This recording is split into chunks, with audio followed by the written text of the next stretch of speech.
Welcome, trust builders. I'm Sue Dyer, and this is Lead with Trust, where we explore how leaders can build their business on a foundation of trust and reap the rewards of becoming the top performer in their market. Leaders that understand how to use and leverage trust are uniquely positioned to disrupt their industry and dominate their market. Distrust of businesses and business leaders is at an all-time high. Trusted businesses must have trusted leaders, and your team, your customers, and your vendors are waiting for you and elevate the level of trust in your business. My hope is that this podcast can help you start your trusted leader journey. Welcome to Lead with Trust, Brian Polkinghorn. I am so glad to see you. It's been a little while, but it's always such a treat to have a chance to spend some time with you. You're one of my favorite people in the whole wide world. Thank you. You too, Sue. Great way to start the day off. So I know we're here to talk about trust, but I think that tell us a little. I've always asked everybody this question, and then I'm going to have you tell everybody a little bit more about your background. But I ask everyone this question. Tell us what group you belonged to or hung out with in high school. The nobodies. Who are the nobodies? Yeah. I was in the middle of the crowd in an invisible group, but the funny thing was I didn't hang out with the jocks. Didn't hang out with the calculus brainiacs or this clique or that clique. I hung out with a small group of guys, and we all wound up went to West Point, the Naval Academy, medical doctors, CPAs, professors. It was really weird. And we all hung out because we didn't fit into anything else. I was on track, but I didn't hang out with the track people.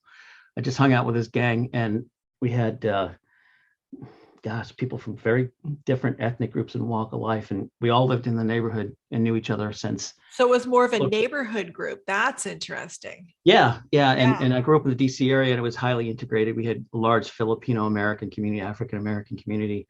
And back in the day, this is, 40 years ago, the dynamics were completely different. And this whole identity thing wasn't as concrete as it may seem today. It was more fluid, and guys just hung out. We were just kids. So I hung out with the nobodies, but we all wound up becoming something. None of us, we're all alive and everyone's doing well, and we live in different parts of the country, and we still talk from time to time. Unfortunately, it's like when a parent passes away or something, but everyone did well. Yeah, it sounds like you had a connection that's continued your whole life. Yeah. Relationships mean something. Yes, they do. That's more important than anything else. You could risk everything, but not relationships. Excellent. Yeah. So tell everybody a little bit about your background so that they have some belief and understanding what I know about you. Okay. So I'm not a traditional leader, but I'm a intervener of conflict. I've been doing conflict intervention work since the early 1980s. And I'm a professor of conflict analysis and dispute resolution. And I run a center. It's called the Bosserman Center for Conflict Resolution. And we work all over the world, but we also work locally in our community. And we're a United Nations University Regional Center of Expertise. There's 7 in the United States, and we're one of them. And we specialize, there's 174 in the entire world, but our specialization, and it's the only one in the entire network, is on conflict prevention and creative problem solving. And it's all about creativity and indigenous ingenuity and finding solutions, simple solutions to complex problems. And that's, I like doing it. It's my version of playing a crossword puzzle every day or tinkering with a Gordian knot. I'm always intrigued by the next thing that comes up. But one of the things we do is we work with heads of state, a lot of heads of states. I've worked in about 65 countries. And right now I'm working with 2 prime ministers on some pretty interesting projects, and maybe in a few years it'll become public, but it's very quiet. They need to be discreet. They need to completely trust me. And I think in my line of business, the quieter you are, the more successful you are. And you can't advertise, you can't say anything. Now, they can later on say something, but if you gotta a vested interest in advertising and promoting yourself, don't get into conflict resolution. you gotta keep all that in check and be always focused on trying to help those folks you work with meet their needs. So I help people meet needs. That's me. I think that's an important lesson too for some leaders, because every company, every team has a leader, but then there's going to be some form of conflict at some point. I mean, depending different levels, different types of conflict. But I think it's important to, be the one who's not a part of the problem, but part of the solution. Yeah, Stokely Carmichael 101. Yeah. But you know what? Good leaders, I think, anticipate these things. They are doing a job to help their subordinates do their job. And if they can remove obstacles and make sure that people are able to do their best at what they do well, then the machine should run pretty smoothly. And they're the ones that when you have to call on them, they typically say, like, what can I do for you? And that's the kind of leadership. It's roll up your sleeves, be involved, understand what's going on, and not be detached and authoritarian in nature. I think some people think when they rise up, they have to become more authoritarian. And over the years, over the decades, I've seen folks, especially dealing with conflict in the private sector and the public sector, who roll up their sleeves and get things done. But it's a two-edged sword, Sue. Those good leaders who get things done and prevent conflict can also create conflict by almost being a threat to those who are maybe less comfortable engaging in conflict or incompetent or crooked, those sorts of things. And in fact, I've seen it. I've had to mediate several cases with international non-governmental organizations, huge, tens of thousands of employees in an organization, where somebody from the private sector will come in and they're very used to going out and being on the ground in the field, doing something with folks, getting things done, showing results quickly. As soon as something gets on their table, they assign it to somebody or they get working on it themselves, and it really disrupts the sort of slow, concrete movement of the bureaucracy that they've gotten themselves into, and it causes problems, and they get rid of them. It causes a lot of conflict. I've seen some of the most competent, well-meaning, other-focused folks be kind of thrown out from organizations that they believed in the mission, but the way the place was built, the way it was structured, very little got done. It's almost like corruption 101, corruption Inc. And they get into it and realize, oh my gosh, this is not what I expected. But you know what? If you're that good, you can move on to something else. But it's just sad that they weren't able to impact the organization while they were there. Yeah, I've seen that even in smaller businesses. Particularly, I've had CEOs will tell me, I had this vision and we were heading towards it. We're driving ahead, and they look back and nobody's following. Mm-hmm. So my definition of leader is someone who has followers, and following is 100% voluntary. Mm-hmm. So, if you're going into a business, whether you're new or you're old, or you're the founder or you're the janitor, mm-hmm. Everybody leads at some point, sometimes something. And you in order to lead, you do have to have followers. So it also is good news for most people, because you're not the C-suite in the C-suite, mm-hmm. But you can lead, and you can make a big difference, because if you get followers, then people are going to listen, and you're able to create a little microculture right where you are. And I have a couple examples where in the TSA we did some work with Homeland Security and these TSOs, Transportation Security Officers in airports, and where in some places they're called CADEX facilities, where there's 5 million deplanings a year, big places, Los Angeles, Denver, Chicago, Philly, New York, that kind of, Orlando. And in some places it's almost like a typical union labor relationship, and there's the hierarchy, and everyone plays the rules because that's the way the rules are. But then you go to like the international concourse, like at Philly, or even in San Francisco. I saw this too in San Francisco, where there is a microculture, because you got people in there who've come in from somewhere else. And when TSA was formed, it went from 0 to 55,000 employees practically no time. So there was like a huge collision of cultures. And you've got retired military, retired police, you got fire marshals, you got air marshals, you've got flight attendants, folks from the airline industry, all becoming TSOs. And I found with this research that we did that depending on who was kind of running the show, and just call it FSD, Federal Security Director for each one of these airports. And if it's a retired admiral, the retired admiral ran it like a aircraft carrier. And if it's somebody who came up from the private sector, they ran it like a private sector business. But one of the things I really noticed that down at the security level, like when you go through security into a clean area of an airport, there's a feel. They're all doing the same job. But if you got somebody who's running it, a supervisor who happens to have been in the airline industry, they're all about serving people and customer service. And there's just a completely different feel. And the people that work for her will follow her into a wall of fire. And if they don't bid and get that same job the next go around, they almost feel like they've been cast out, because she's in the business, the psychological business of two things. One is doing the job, preventing conflict, have everyone focusing on the job of protecting the flying public and protecting these aircraft. And so nothing bad will happen in the air. And by doing so, by preventing conflict with her people, they're focusing on their job. They're not focusing on something that's distracting, that's really ticking them off. They're emotionally distressed. They're really just ticked off about what's going on.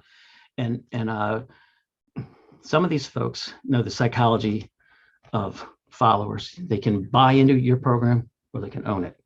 And when you have the psychological ownership of a program where you're consulted, hey, Sue, what do you think about this? How do you guys want to go about this? If we stay within these lines of what the TSA rules are, we can do it any way you want. And then if they build it, it's kind of like, hey, we built this thing, and they're likely to do it. So I think good leaders do think about people. And there's a difference between paid employees and volunteers, and we treat them differently. But if we all look at starting off with respect and appreciation, we go to recognition and acceptance. And if we have all those elements in there, regardless of whether or not we treat them as volunteers or as paid employees, they will respond to that sort of thinking. But I do know, and I've seen this, where you treat people well, you include them when you can on decision making, keep them in the know as transparently as possible. They really feel like they're a part of the mission. They're not just a cog in the machine. So I think good leaders are comfortable with that to the extent that they're allowed to do it. And then the new leaders, or the ones that just have an ego trip, that withhold information, or they rule by fear, they rule by secrecy, you see people fleeing the ship. And eventually they get caught. Somebody upstairs sees what's going on and say, what's going on? Why can't we keep anyone in this unit? And yeah, you know how it works. Yeah. And in airports, the other thing I've seen is, because I've worked with a lot of aviation groups, is that the TSA flavor is very different at every airport. And it's also, the leader, of course, has a huge impact. And so does the airport's culture. Yes. So they're kind of this blending of things. So do they work in partnership with the airport, management, with the airlines, or are they the police, I guess I would say, are they the police? And it creates a very different experience for passengers. If we're talking about organizations and leadership and things like that, you think it's like Stanford University right after the Second World War. You had a president and provost, they worked together, and they brought all this knowledge, post war economy knowledge, into a university and ranked up and geared up Stanford University from a sleepy university to the top 5 in the world. But they all had the same mission. They all had the same idea, and the president was smart enough to let the provost do what the provost needed to do. And the same thing can be said about airports and airport management, and then security, the FSD, those sorts of things. And in a medium-sized airport, you might, like in Milwaukee, you might have airport management saying, do what you got to do. And there's the land side, and then there's the public side, and all, how that all works. And so there's different elements in different places. But if they're all in on the same mission and and people are constantly caught doing good things, you could see it being difficult for somebody trying to do something bad at Milwaukee. And they've got a reputation for being one of the happiest places to work. And they oftentimes catch. So what they do is they send people to airports, these like red teams, to try and infiltrate the security network. And Milwaukee's not the place to go. They're not going to catch you, man. IED, it doesn't matter. You can have a nice strap to your thigh, but people are on it. And I think it has primarily to do with the leadership and the fact that everyone's involved. They know what's going on. All the elements talk to each other on a regular basis. There's no surprises. And I don't even like good surprises. I don't like to be surprised. I like to be able to forecast and predict and have like early warning systems. Yeah, in business, not so great. Right. Yes. One of the things that came to my mind too, as you were talking about the leader and being transparent and bringing people in, is that my experience has been that when you do that as a leader, you tap into the collective wisdom of your group. Mm-hmm. And you're now able to have knowledge, know what the problems are way before they they're just an issue. They're not a problem. Mm-hmm. You can come up with solutions and everyone buys into them. Mm-hmm. So in a way, the whole business becomes smarter, better, right, and faster. And, the research on partnering is showing that, it's about 10% improvement in cost, 10% improvement in time, 10% is a little more than that in satisfaction, which mm-hmm. right now is a pretty big deal in businesses since everybody decided to resign. Yeah, you got to have happy people. Well, here's something to think about. You have, it's like an equation. You have folks that look at, say, schedule and budget and those sorts of things, and things that be quantified. But oftentimes, what's not put into the equation is what's driving it in one direction or the other. The presence or absence of conflict, and we know that when conflict really ramps up and people aren't talking, it escalates so quickly that they kind of run for litigation, post-construction litigation coverage. And, the attorneys come in and say, stop talking to people, which makes things worse. Yeah. So when we focus on the human element of judgment and problem solving and prediction and measurement and all those sorts of things, and the sciences and technologies that go along with it, we're actually doing the cognitive job of problem solving before we even get there. It's creative thinking being exposed for what it is. And I'll say this, we've had cases where folks have, like the Woodrow Wilson Bridge was like a 11-year project, $2.54 billion. And the federal government was involved because the Woodrow Wilson Bridge is owned by the feds. And it's got Maryland, Virginia, and the District of Columbia transportation departments and the federal highway folks. And to make a long story short, it's a four-headed monster and whatnot. And they just off the big dig. And that was a terrible case. I mean, that was, what? Yes. I mean, it exploded budgets and all that sort of stuff. Well, the Woodrow Wilson Bridge came in with less than 3%. And that was due to steel escalation because the Chinese tried to corner the market around 2.5, 2.7, somewhere in there.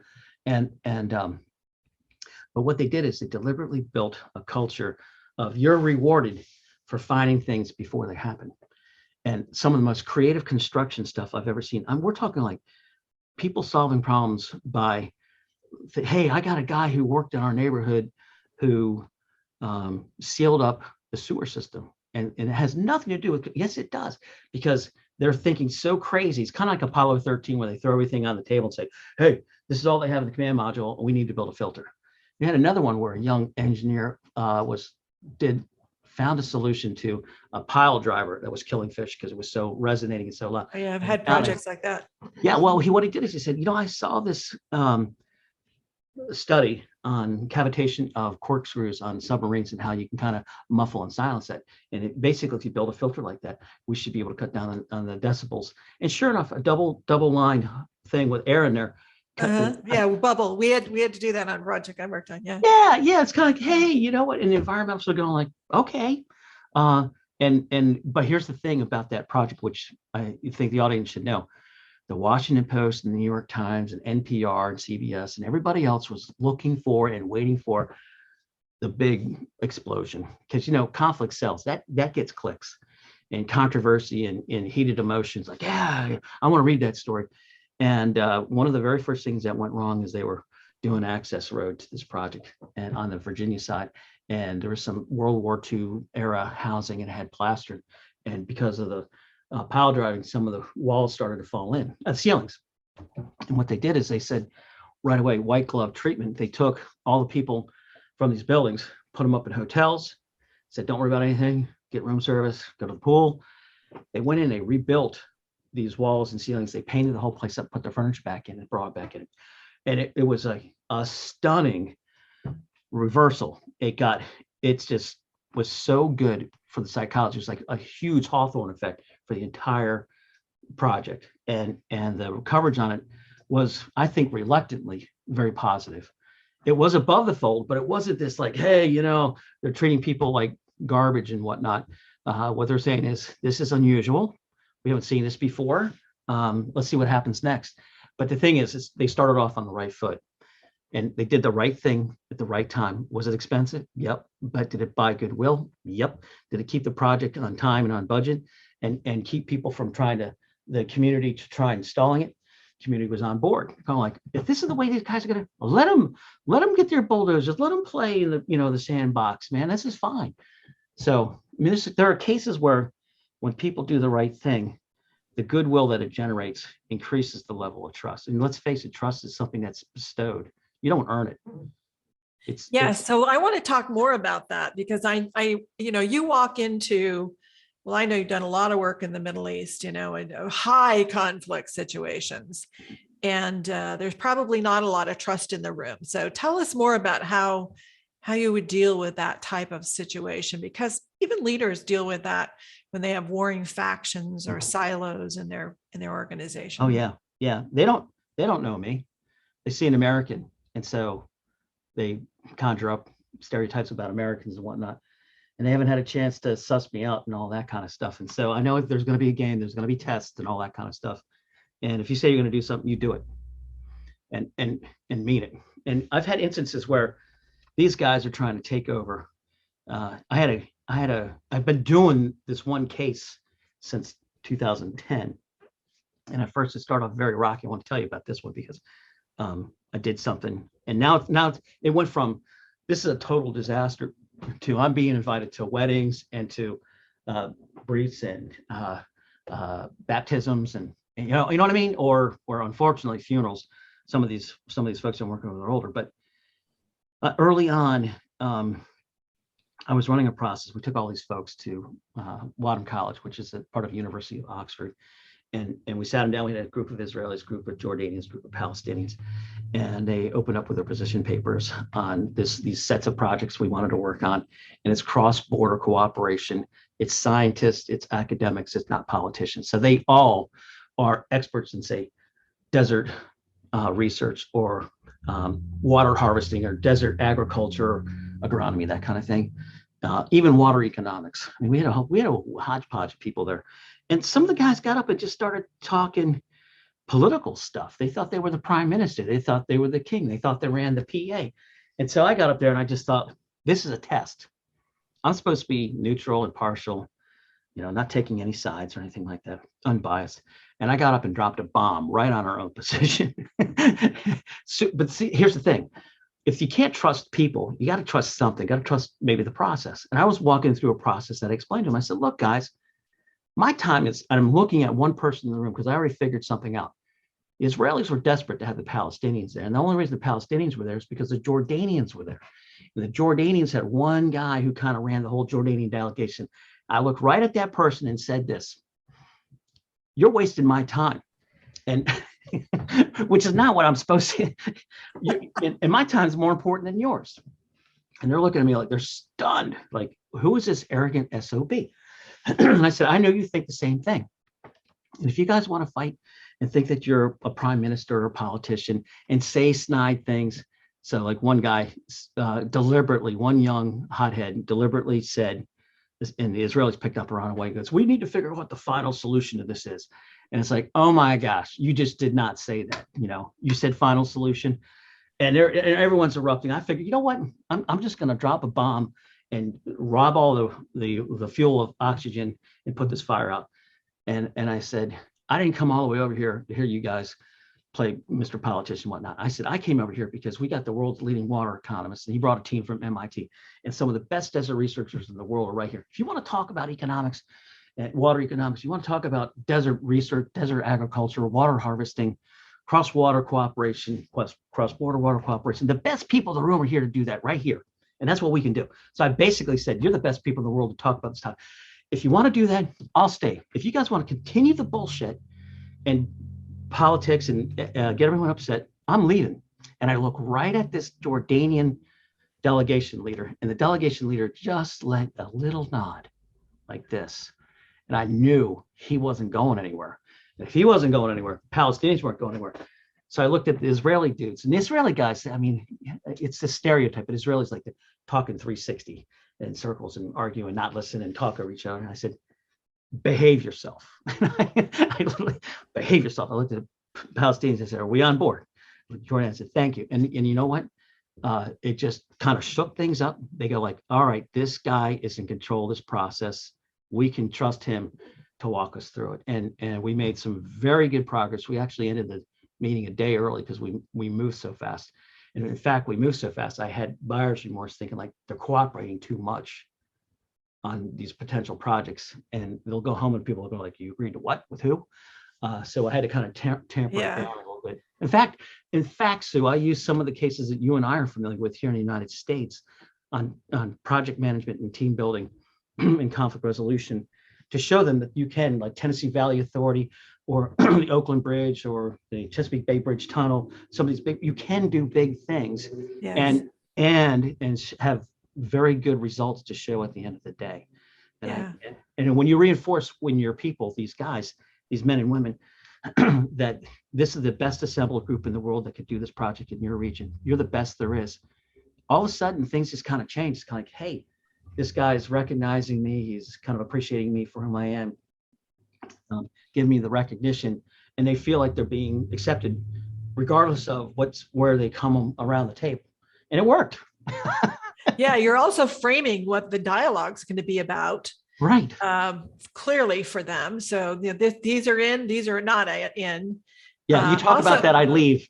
Yeah, it's also interesting because I've had this when I work with labor management, is that if you don't have the conflict last long enough, then the constituents of the people who are in the room feel as though somehow you didn't do a good enough job. Right. Oh, so you just have to realize there's a time frame that has to sort of happen before you can come to resolution. Yeah, you brought up a phenomenal point that I think if people are into drama, like dramaturgical analysis, in fact, in industrial and labor relations, that's like one school of thought. But it is a dance, and the labor people have to come in, and the management people have to come in, and if there's a federal mediator, let's say it's a federal mediator, comes in, and there's a beginning, a middle, and end. There are 3 acts, and there has to be a timing, and I think there's 2 elements in terms of intervening, especially when trust is an issue, and it's ripeness and readiness. And the ripeness is, have they been fighting long enough so that now it's time to come to the table? They've proven their constituent, we're fighting for you. Because if they go too early and prematurely, it's kind of like, hey, we didn't get as much as we could. If it goes too long and it starts to hurt the constituents, you waited too long. So ripeness is right at the time. And readiness is the same thing, but the added component of the psychological mechanism, I'm ready to talk. So ripeness and readiness kind of come in and they sit down at the table. And I've done this a lot. I've done a lot of labor stuff, police, fire, teachers, unions, that kind of thing. But I had one years ago, and I can talk about it. It's long gone. It's been 25 years, but I was with, my partner was a federal mediator, and they totally trusted him. These people had known, his name is Jim Elmore, and they known him for like 25, 30 years. He was the federal commissioner, he was a federal mediator. And in one instance, a guy came in, they sat down, and I'm kind of like the junior working with Jim. And he goes, you guys have your issues? Yeah.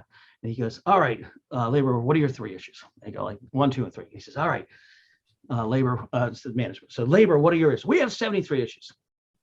And Jim just kind of looks at it and goes, what? If your dad was alive right now, he's back here. And I go back out there and get your 3 and come back in. And it's kind of like, well, that's not what a mediator is supposed to do. But the thing was, he had so much like capital built up with the union and with the management that he, in mid-play, rewrote the script, because that's part of the He script. knew where it was going. Yeah, and he was going to stop it right away, because Yeah. this is the first time the labor union guy son had taken over the father's position, because the father had died. And I think he really wanted to prove to his people that he was just as tough as the old man. But I've seen it, and you know what? It's kind of, he says, we'll take a break and then go off to the bathroom over. And Jim says, okay, we're about to get to the finale. We're coming around the fourth turn. We're in the straightaway, and they can see the tape. And there's going to be a little bit of training here, and then we're going to run across the tape together. And you can get me home by dinner time. I said, all right. And sure enough, go back in, and it's exactly what happens. But he was at the table. He was 17 years old, and Iwo Jima got shot, was sent home. So right at the end of the war, he lied to get into the military, got it to get in the Marines, and got shot twice in Iwo Jima. Comes back, federal mediation starts. He goes with them almost for the years. So he's been at the table for 45 years. I mean, he's seen everything. And it's like he could predict this. I learned so much from him. Rather than being in, I learned so much how these dynamics play out and how these different leadership structures operate. And yeah, he was exactly right. I got him home by dinner time. But the thing is, there's an art and a science to that. There's art and a science to leadership. And if you understand, and you've got some relationship cachet to use, and they trust you, you can do things that other people would never be able to get away with. And so Jim, because he's so highly trusted, he was a Marine, man. If he says he's going to do it, it's going to get done. You know, mission-driven, team member kind of guy. And even at his funeral, people came out of the woodwork from all these different areas. They all agreed on the same characteristics. And he was a great leader. He just happened to be the intervener, and not like for one side or the other. But he led the process. Yeah. Oh, that's so cool. He was a good guy. I like him. I hope you're enjoying the show. Sorry to interrupt, but if you're looking to improve any area of your life, one of the first things you'll want to do is to figure out where you are today and where the gaps are, and then really get clear on where you want to go. Visionary leaders need clarity, like human beings need oxygen. It's essential. That's why my team and I put together a great starting point for you on your trusted leader journey. It's called the Trusted Leader Profile, and it will allow you to take charge of the atmosphere in your business by helping you understand your trusted leader style and how you can elevate the level of trust in your business. With understanding, you can make better choices and grow the level of trust and your results. For being a listener to the show, it's 100% complimentary for you to access the profile. All you have to do is go to www.sudyco.com/profile. And Sudyco is SUDYCO. Again, that's www.sudyco.com/profile. I really believe that the profile will help you understand the norms you bring to your business and unlock the next level of leadership for you.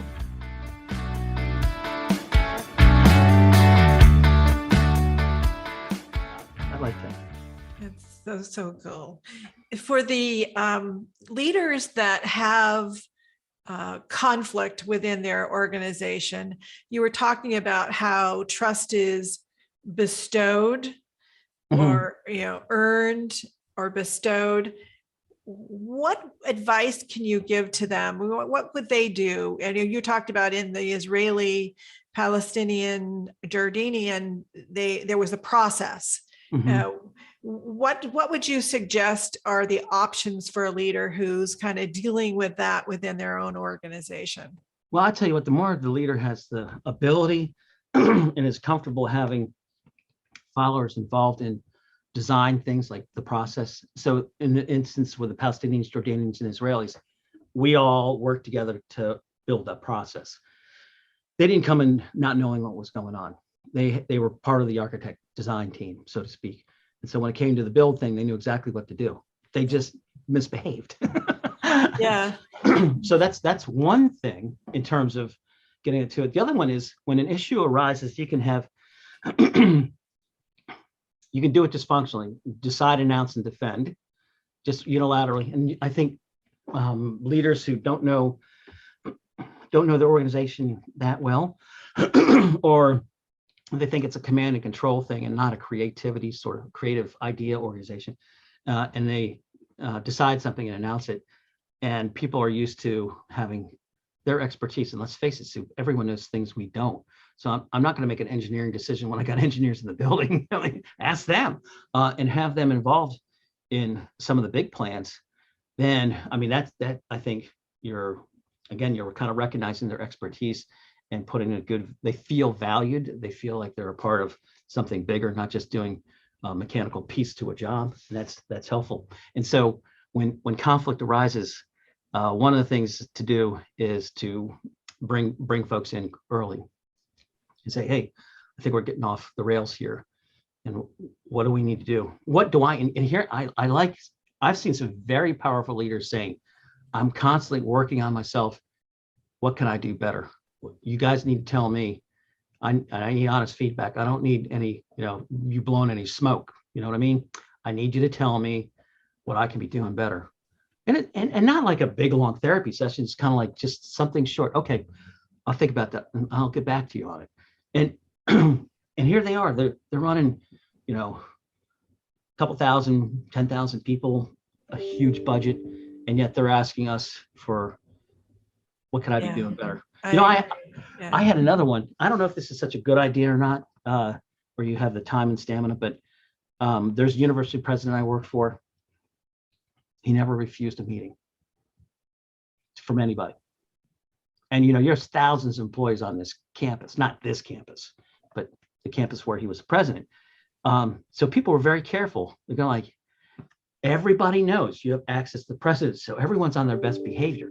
If people know a president will not meet or only meets with like representatives and whatnot, then people are going to will misbehave.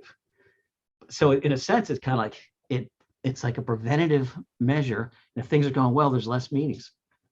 But you got to get stuff done in those meetings. If you bring something to somebody's attention, it's kind of like, I'll get people on it. And the one thing I liked about this president is I obviously had to go because of conflict. And there'd be meetings and you go meet with the president and these people, and literally his chief of staff would run and within hours, all the right people are going like, you need to get together.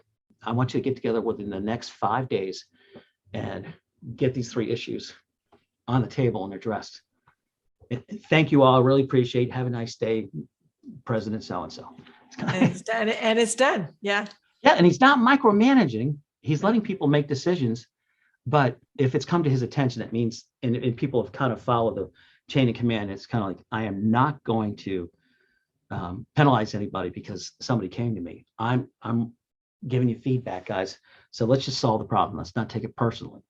And that's so important because, as I've worked with leaders and I watch them advance within the organization, really large organizations, like 50, 60, 70, 100,000 employees, wow. As they go up to the higher levels, I have always been amazed at what they don't know. Mm-hmm. Like the people here know all this stuff, but as it goes up, they don't know. They don't tell them. Mm-hmm. And then they're supposed to be the ones leading the organization. So, one of the 10 intentions that I have in my partnering approach in my book that's coming out is a concept called people don't argue with what they help to create. So it's, creating that forum for people to come together, and whether it's creating a solution or an idea or innovation, that's to me, the leader's job is to create those forums. Yeah. Yes. And you know what? And that goes back to the distinction between owning something and buying into something. When you own it and you've created it, it's your baby. That baby is the cutest kid on the block. And we know that, right? Yes, he is. Or she. She is the cutest kid on the block. She is beautiful. Totally objective criteria too, right? Yes. Well, but the momentum that the team gets is amazing because they're committed, they're on board, they're engaged, and they're looking out for it too. So what do you think is the most important attribute to creating trust when you have to intervene in a conflict? What do you think is the most important attribute a leader can have? Well, you have to be clear in your communication, simple communication about whatever you're doing. And what I mean by that is not putting any provisions or clauses or anything in what you're saying. So if something's going to happen, you need to tell folks, even if it's confidential, say, look, some things will be going on in the background, but we're on it. And the boss should be able to say, and you can walk out of here and you can tell the folks, I've got your back. So you send a message of support, but that's an easy thing to transmit. I've got your back, not a long-winded speech or things along those lines. I think the more bosses or leaders talk about a problem and not talk about steps to solve it, the less trust the people they'll walk out of the room not feeling as confident as if they get a simple answer to a complex problem. This is wrong. It's gone on too long. We're going to fix it. So a simplistic, a simplistic message that can be easily transmitted and won't be lost. It won't be that game where the kids start with one word and go around a circle and it comes out something else. That can be easily transmitted and not be confused or reinterpreted is, I think, helpful for leaders. Yeah, that sounds like a very, very important skill set to get, because I think a lot of people talk too much because they're thinking through it, depending on whether or not they're an external processor. Oh, you know what? Here's something else to think about. Just think of all these people I worked with over the years. Shimon Peres, Desmond Tutu, or among some of them, some other heads of state, but Shimon Peres, Desmond Tutu, both did something I really appreciated, and they were phenomenal listeners. They just sat there intently. It's almost like, is he awake?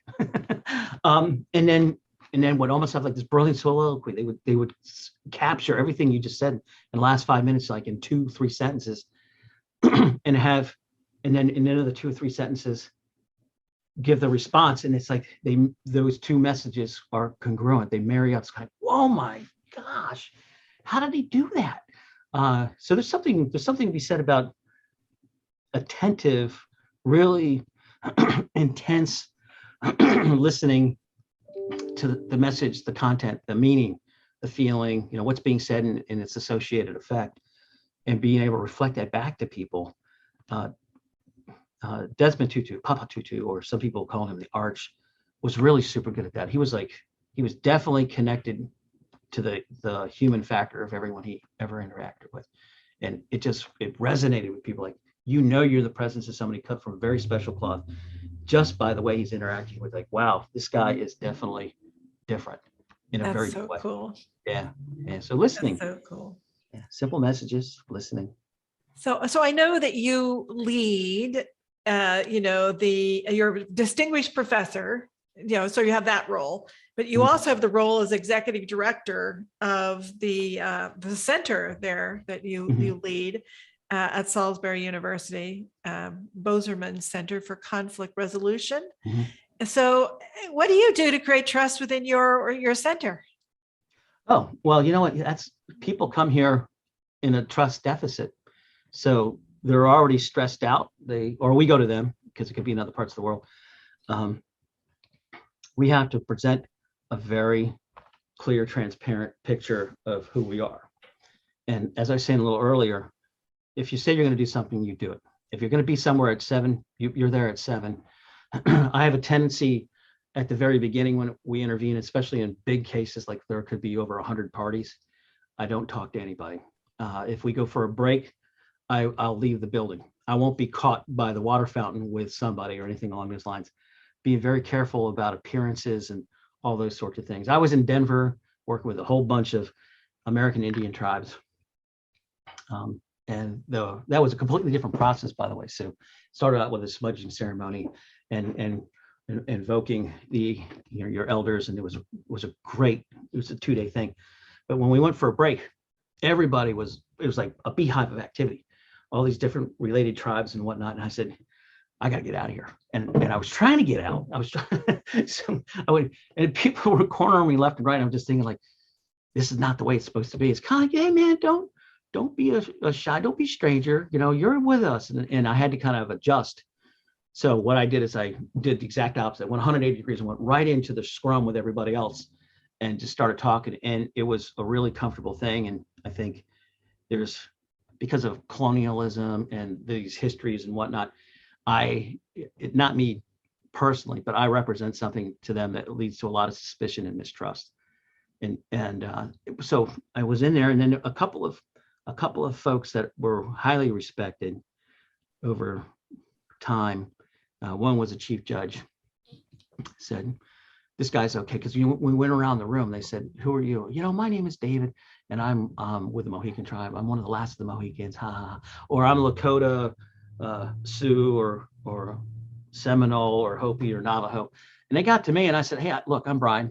And they were all talking about being Indigenous people. And I said, I think in a sense, I'm Indigenous too, but my Indigenous roots are in England. And before that, they were somewhere else, not here.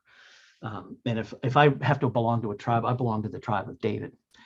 And a lot of them were Christians. And right then and there, it's kind of like, well, that's an interesting response. They weren't expecting me to say I belong to a tribe, but everybody else up to that point said what tribe they belonged to. And I had quite a few people, in fact, 2 women from the Rosebud Sioux Reservation in the Dakotas came up to me. One's a minister, and she said, I'm a Rosebud Sioux, but I'm also from the tribe of David.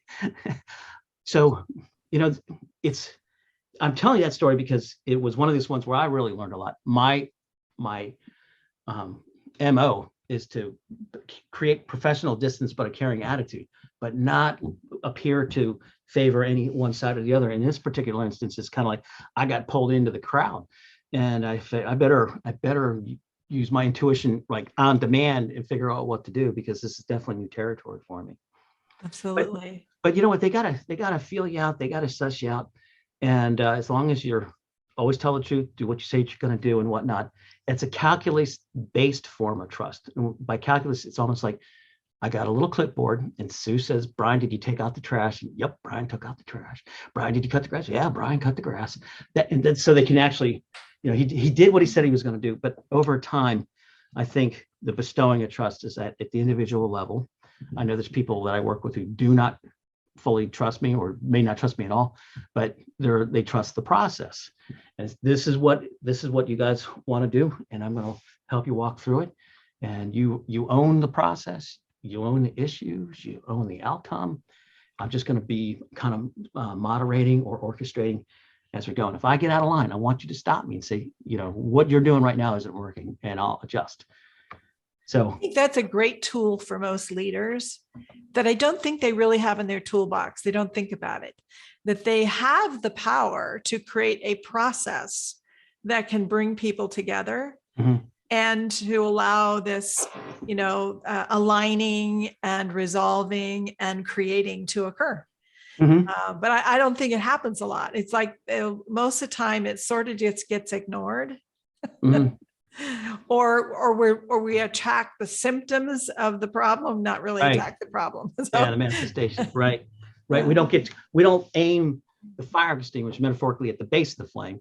We're shooting up at the smoke. Yeah, exactly. Yeah. You know, I've had some instances where, like with the Social Security Administration, I did a gig for them.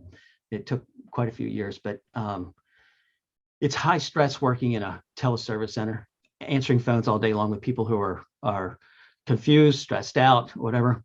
And like, how do you like personal care and things like that. But one of the things we came up with was sort of like a spot, not a safe spot, but a spot where you can go and take the issue into the room and walk out with a solution. It's like a creativity lab or something. Speaking of which, the U.S. Army has a mad scientist lab, and it's kind of like Skunk Works or the Rand Corporation. Somebody gets thrown a problem, and it's kind of like, hey guys, can you take a look at this and come back with some off the wall ideas? And that's where like creativity and ingenuity and entrepreneurial thinking go absolutely bonkers crazy. And they come back with all these ideas and say, all right, well, we came up with 13 ideas. 3 of them we think are actually within the realm of possibility, but you want to see the rest? And they go from, easy to solve. Like this is, this is the causes the least amount of pain, but the problem doesn't go completely away. The second set of options is going to be a little pain. It's gonna like hurt our generation, but it's gonna help our kids. The third option, in order to really solve this, is gonna hurt us and it's gonna hurt our kids. But our society, if we go through this entire program, in 25 years, we'll be back to whatever, like a balanced budget. And this is kind of gets into another school of thought, futurology, looking at the future. And I'm not talking about, the great Carnac, Johnny Carson with his turban kind of, playful comedic kind of thing, but where people sit down and they look at these indicators, like 18 indicators. They go to a country and they say, these are the issues that you say you have based on these 18 indicators in our interviews and whatnot. And they can come up with a variety of solutions. But there's 2 points about that I think you should know. One is people are engaged in defining what the problem is. So when you say like the manifestation, some people think, no, that's you're only looking at the after effect, a secondary after effect. That's not really what the source is. So when people are engaged in identifying what the problem is, they are much more likely to go in and get into the problem solving process to address it. But if somebody is to tell you what the problem is, kind of like, that's not what the problem is. This is exercise in futility.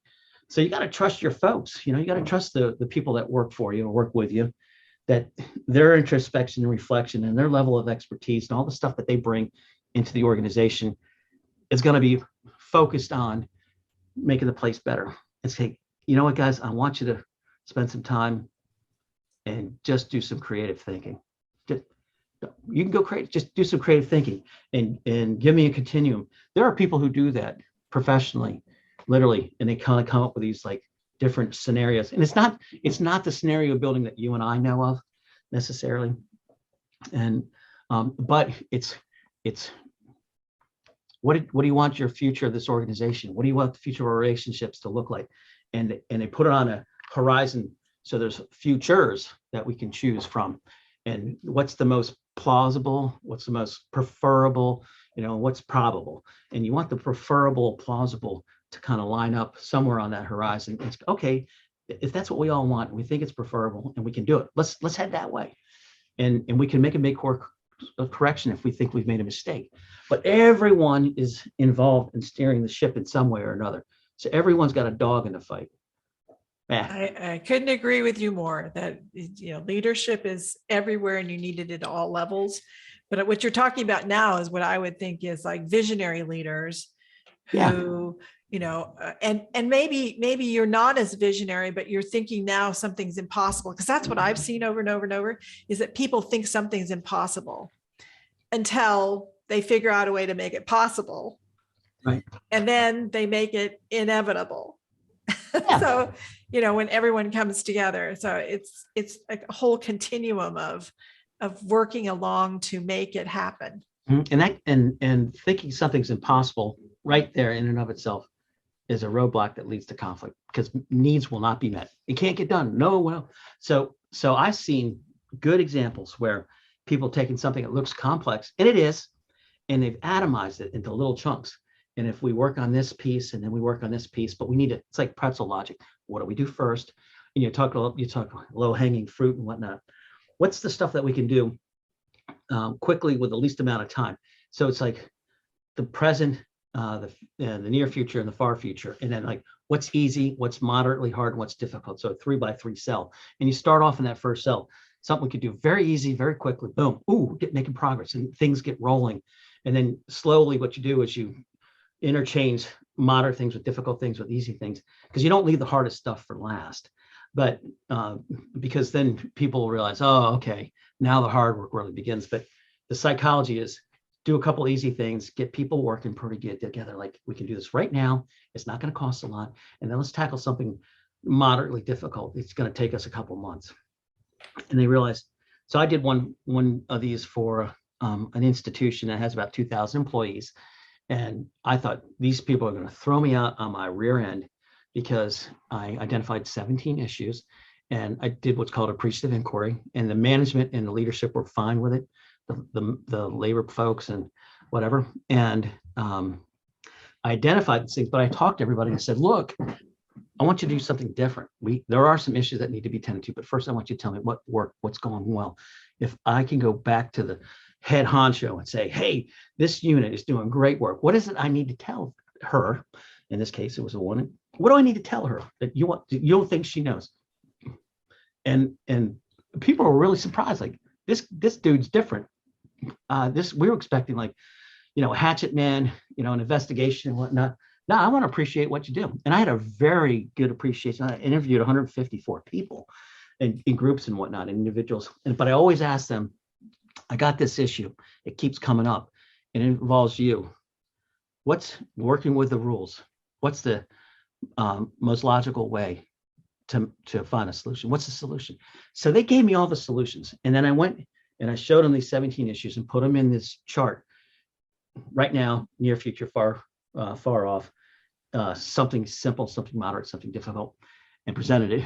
And it was unanimous. This is our roadmap.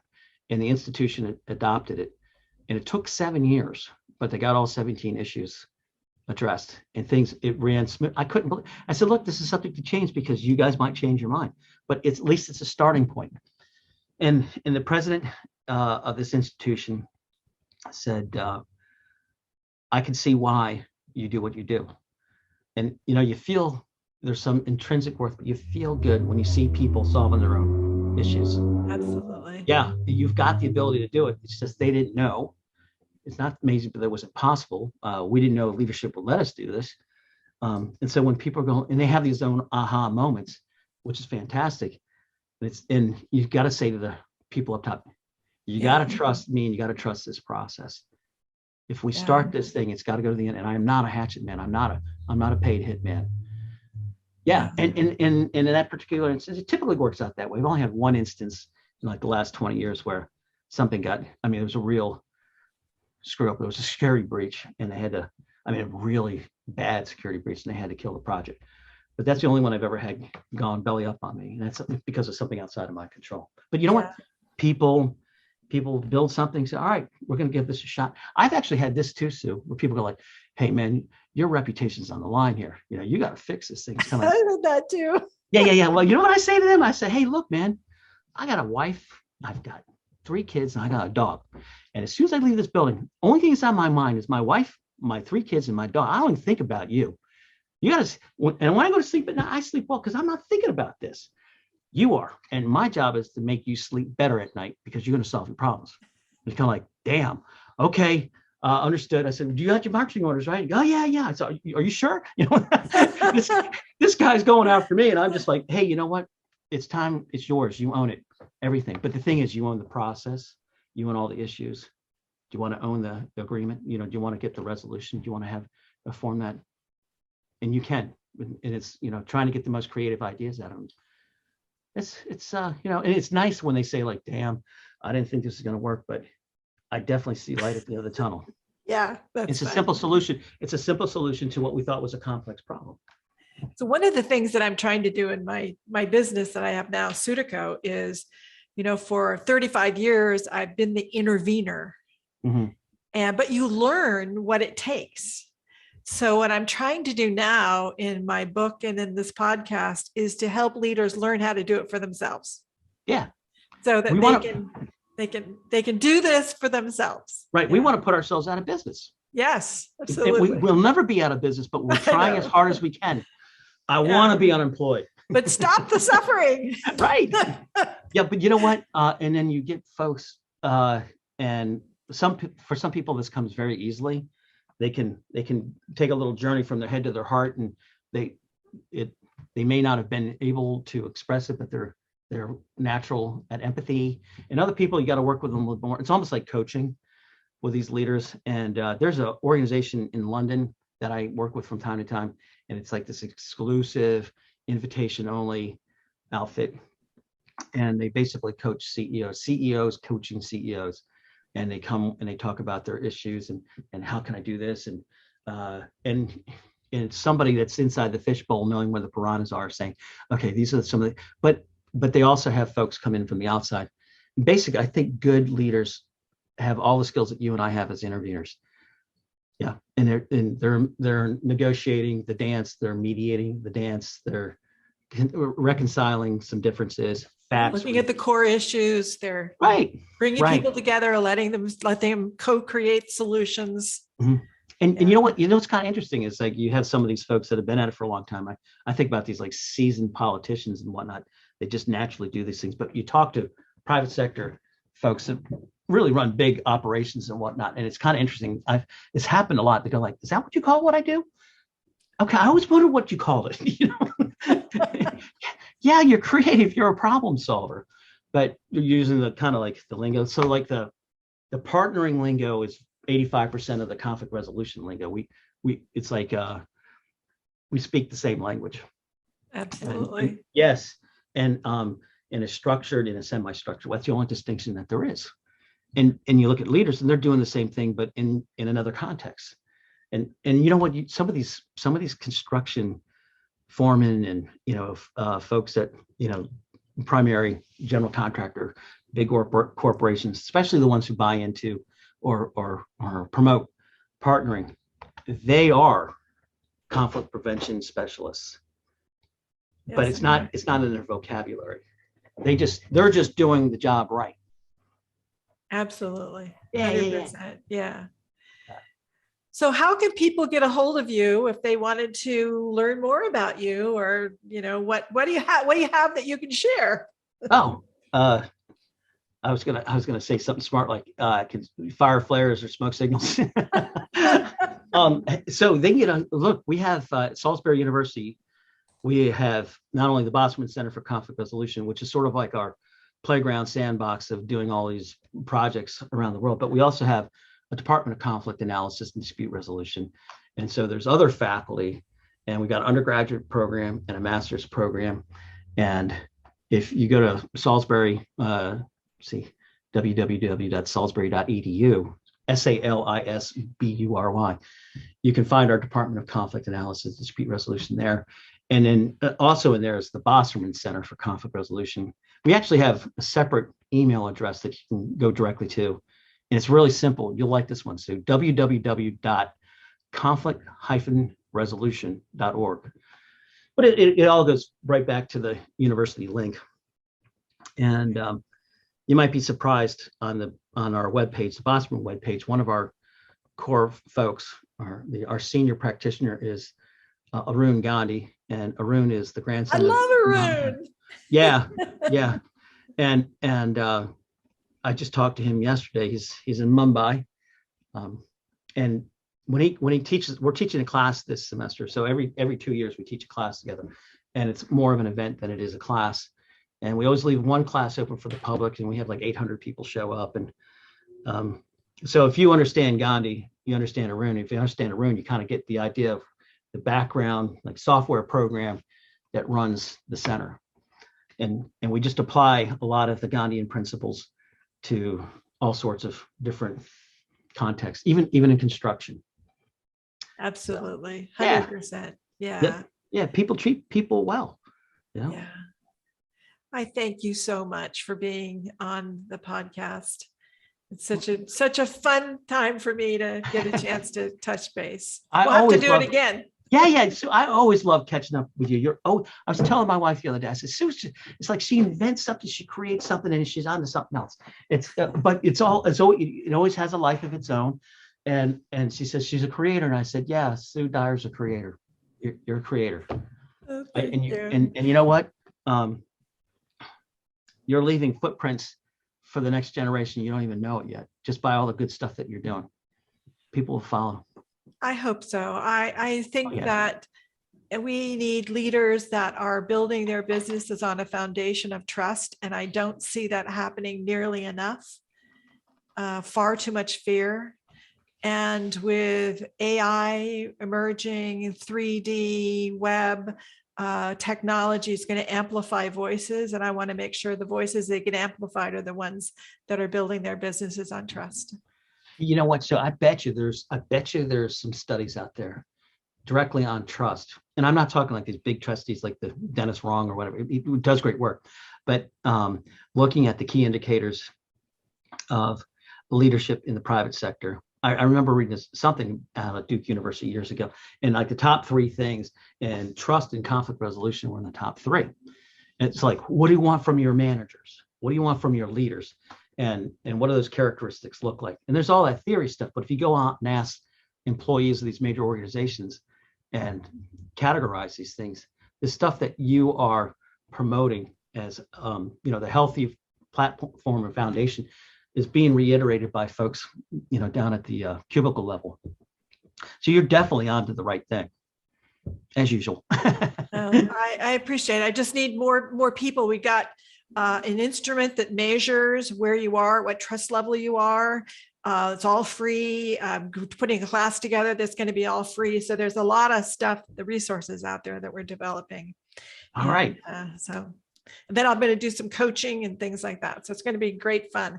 Get a whole pool of people who know. My goal is to have 1 million business leaders building their business on a foundation of trust. And hopefully that will get us some air under the wings of trust. You know what? And you're the person to pull something of that kind of vision off. You'll do it. Let me be the first to congratulate you that you reached your 1,000th leader. Oh, thank you. Thank you. So what's today? Today is January 11th, 2022. Has anyone congratulated you before me? No, I have not been congratulated before you. It's 2:01 Eastern time on January 11th, 2022. Congratulations, Sue, for reaching your 1,000,000th leader who's going to build the trust as their foundation of their organization and business. Thank you. Okay. I just appreciate you. Thank you. You too. Hey, I hope you enjoyed today's episode of Lead with Trust, and that wherever you're listening to this podcast, you will subscribe. And if you enjoyed this episode, send it to someone who you think can really use this message that you got today. And also, please leave us a review. Your honest review wherever you listen to your podcasts would be much appreciated. And of course, the more reviews we get, the better they are, the better for the podcast. I'm truly on a mission to get more and more people to understand that trust is the essential element. So I hope you'll be part of that. This show really exists to help you, leaders, to build your business on a foundation of trust so that you can reap the rewards of becoming that top performer in your market. I see over and over where no one can possibly reach the levels of those people that understand how to build a high trust culture in their business. Now, today, if you're really curious about starting your trusted leader journey, you can get started right away if you just take the free Trusted Leader Profile, and you can learn where you fall along the Trusted Leader continuum. And this really can unlock your confidence on where you are and what you need to do. It's very specific on what you can do. Gives you a snapshot of your leadership style. So if you want to take that, just go to www.sudyco.com and then /profile, and you will get immediate access to the Trusted Leader Profile. Once again, that is www.sudyco.com /profile. All right, that's a wrap. I just can't wait to hang out with you again on our next episode.